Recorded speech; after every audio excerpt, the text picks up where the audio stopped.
Բարգավաճներս, Վարչապետ ջան, ես ձեզ շատ սիրում եմ, հարգում եմ, պաշտում եմ, ցույց չեն տալի մոտենամ ձեզ։ Ես ձեզ ուղղակի պաշտում եմ։ Ձեր սկսած ծրագիրը, ձեր նախագիծը, ձեր ամեն ինչը շատ հավանում ենք։ Միայն մի բանն է շատ վատ, որ քոչը իրավունք չուներ այսօր բերդում չփտեր եւ իրավունք չուներ ազգային ժողով մտներ։ Եթե նա մտավ ազգային ժողով որպես ընդդիմադիր, նորից ազգային ժողովը լինելու է 5 կաշկալամաշը, իր վրա շիշեն շպրտելու։ Նա ասել է քո ժամանակ, նա ասել է քո ժամանակ։ Ճիշտ է։ Պետք է աշխատել։ Դրա համար պետք է չանցնեն իրան եւ դրա համար ի վերջո արդարադատությունը պետք է աշխատի Հայաստանում։ Բզիցը բռնեք տարեք մտցեք։ Չէ, օրենքով է պետք է ամեն ինչ, օրենքով։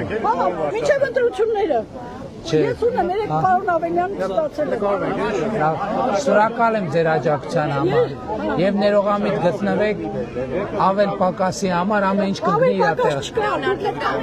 Շատ հարգում եմ։ Շնորհակալ եմ։ Հավանիչ տեսանյութը եւ բաժանորդագրվիչ նորությունները բաց չթողնելու համար։